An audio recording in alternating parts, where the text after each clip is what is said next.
So maybe we should talk about some of the, oh, there's music.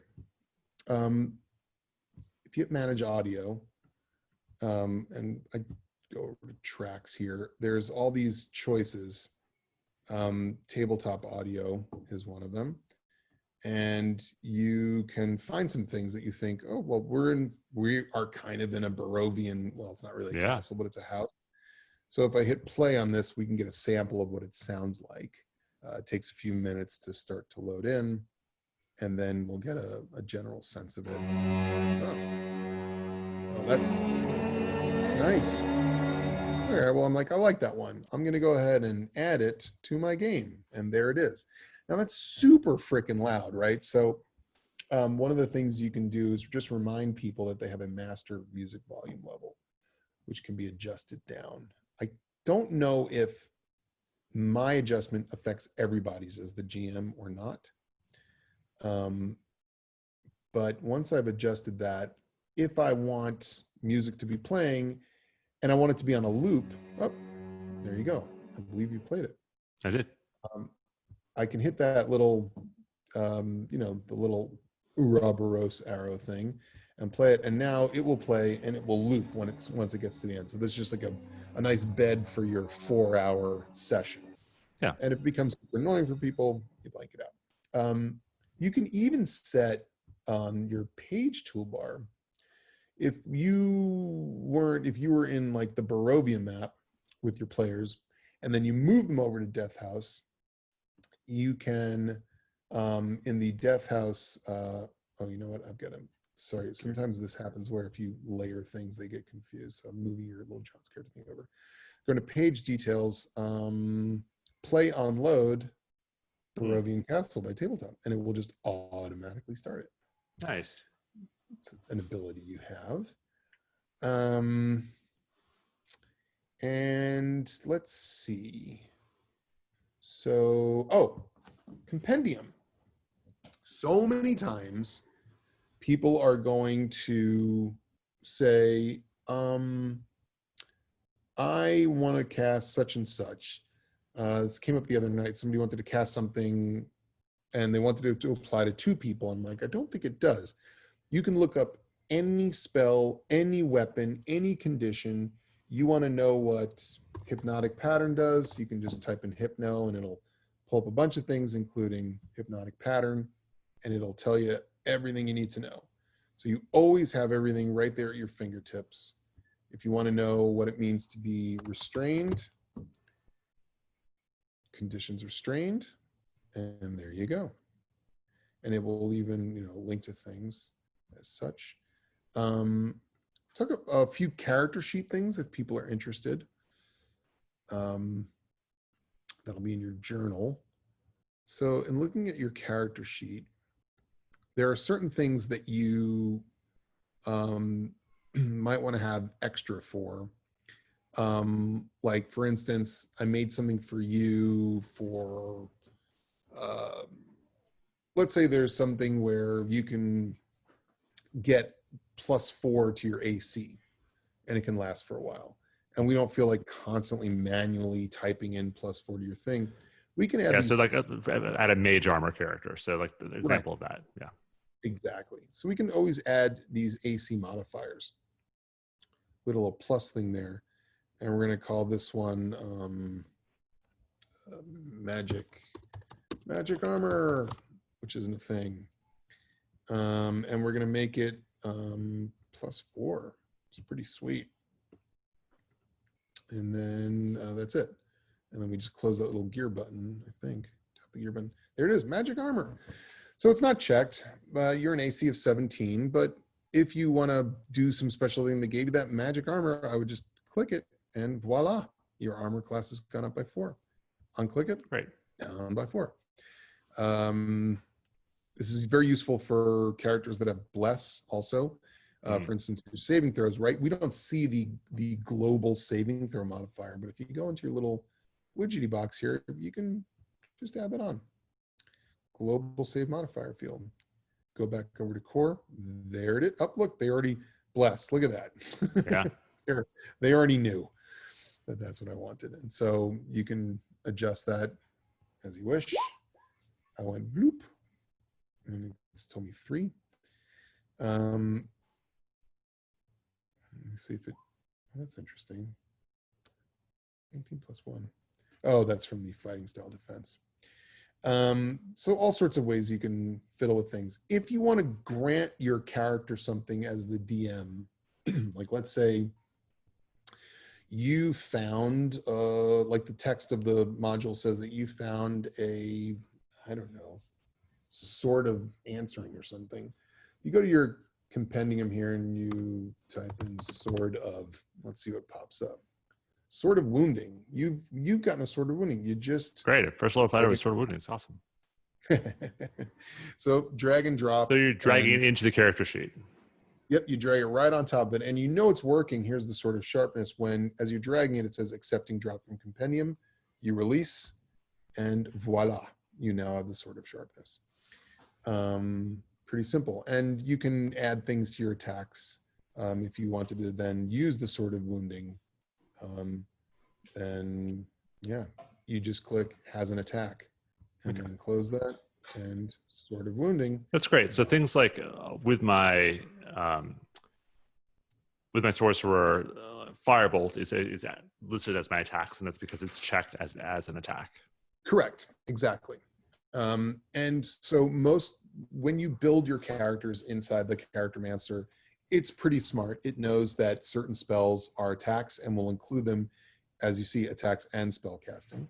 Then there are other spells that, well, the fighter, no surprise, doesn't have any, but there are other spells that are, save conditions, and they won't be under, they may not be under here, or spells that are not attacks in any way, shape, or form, like Misty Step or something like that. And on the spell sheet, your spellcasters, it will keep track of the available spell slots, your total slots per spell level, how many are remaining, and as you cast, it will reduce them down. And those are kind of the basics, I think. It's just so helpful. Yeah, I feel like I am ready to start a campaign, and I would probably struggle on certain things and ask you for advice, but I feel like I have the basics now of especially taking a pre-existing thing, importing it, looking at the existing maps, and doing stuff with them. So that's really where I needed to start.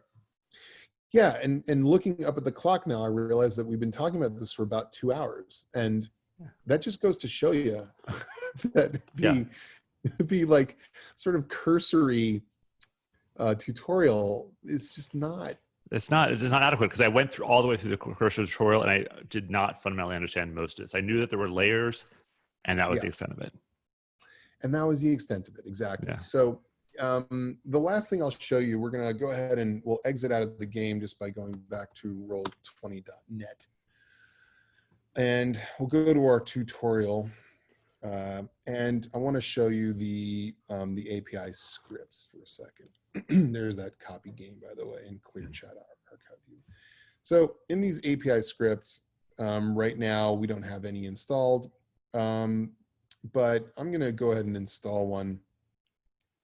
There's group initiative, by the way. I think one of that may be that I'm using one of the APIs for that. I honestly can't remember. But I'm going to go to a question about initiative that in general, what you were doing with, okay, I can see why it was so smart for you to copy one of the specters off to the side and have that be the specter initiative, rather than having each of those characters, the specters individually be in the initiative queue. That makes sense. Great. Yes. All right, let's install carry tokens because we like that one. And let's go ahead and what's the help, right? I just hit add script. Yeah. Oh, and it says I also need to install HTML builder record. Yes, great, do it. So we now have HTML builder and carry tokens. Now, if I click on carry tokens, it just gives me the description of it. It creates a carry tokens menu macro, which displays a menu. So that's terrific. So if we go back into the game and we launch our tutorial, it should take us right back to the page we were on. One thing to remember, by the way, in between, I just sort of try and do this at the end of every session, is remember to slide my players Back to the off of main. Yeah. back to the landing page so they can't just like go roaming around when I'm not around. But let's put them here. So I believe what they're saying, yeah, there's the carry tokens menu. It's created that for me. I'm going to put that in bar.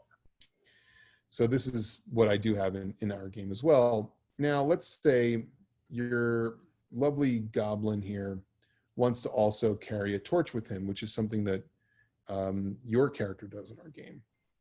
No problem. Let's find a torch. There's all sorts of pretty choices. How about we go with this one? Drag and drop. There's that torch. Great.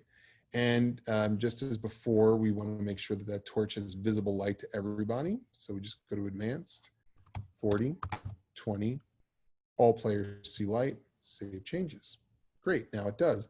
But when he moves, we want this to move. Now there's a couple of ways of doing it. One way that some people do it is they just go like this and then they move them together. The problem is once your character moves like that, they separate. Yeah. There's the same thing with group tokens. Plus, it's also occupying another space, which it really shouldn't. It should be in your space. This is where carry tokens is great. So I just tapped on that little macro button down here and it brings up this little menu. So I select you, the goblin, and then I say carry below. That means the goblin is going to be carrying this below him as opposed to above him. So Z stack. So it's lower in the Z stack rather than above. Correct. Yes. So we're going to hit carry below and it's going to say choose the target. Well, I choose that one. That's it. Now you notice he's not carrying it yet, but if I move him, whoop, there we go. There you go. Great. Some of these things like carry token will get disrupted if you if you go to another map, for instance. I'm sorry, another page. You're gonna have to reattach it. Also, in between sessions, I find that it will need to be reattached. No big deal.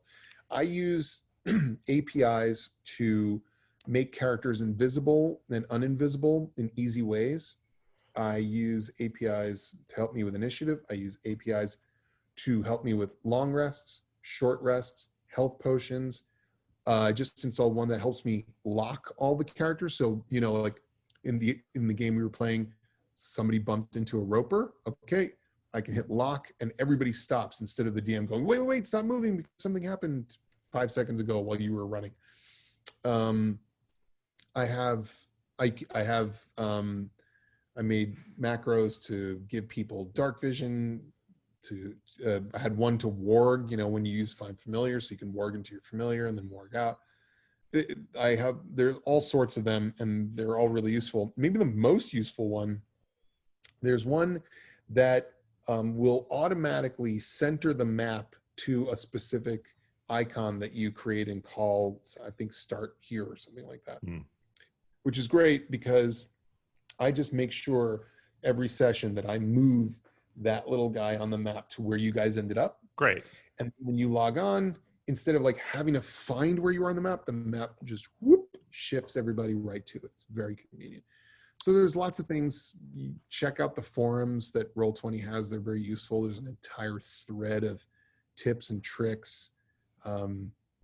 There's one user named Aaron, who goes by the Aaron, who has written just a bevy of fantastic APIs that make it makes life easier for the DM. Craig, just west of our player, I see a door that has this dot in the middle of it. Is that meant to indicate a locked door? So we are seeing the dot as are the players seeing that dot? I guess if I looked in his eyes, I would know whether he sees that as. Well, it's tricky sometimes. You know, every now and then you might hear me say, what do you guys see there? Because when I use Command L, you will still see things like the S for the secret door and so on and so forth. In this case, I believe that is a locked door and that people do see it. In the journal, if you go back to, we were in Death House. Scroll down to good old Death House. There we are. And we're looking at room 20. So there's a lot of zipping around. The door to this room is locked from the outside. All right, See great. area 16 for details. All right, let me look at area 16. The door to area 20 is held shut with a padlock. And then it tells you where the key is, and it tells you how it can be picked with thieves' tools. So obviously, none of what we're saying now is going to help you be a DM if you've never DM'd before, because there's a whole other world of stuff you need to learn, like, difficulty checks and so forth. But this is for the experienced DM who just wants to learn how to use Roll20. Cool. Great. Craig, thank you so much for talking me through this. I feel like I have some understanding of how this all works. I'm going to probably chop this video up into smaller little segments because, good Lord, I wasn't expecting 2 hours, but this is good. Thank you for talking us through this, and hopefully in getting me up to speed, if we can help get other people get up to speed. Clearly, you would need to know basically how to obviously play D&D and probably have played in a game of someone else's Roll20 to have some understanding of like basic things, how this works. But if you're DMing for the first time, hopefully this has gotten you through some of those obstacles. I hope so. And I honestly barely scratched the surface. And of course, if I made terrible errors or left something out, and people want to comment on this, who are smarter and more experienced than I'm nothing but humble about it and would be happy to be corrected. Cool. Craig, thanks so much. You got it.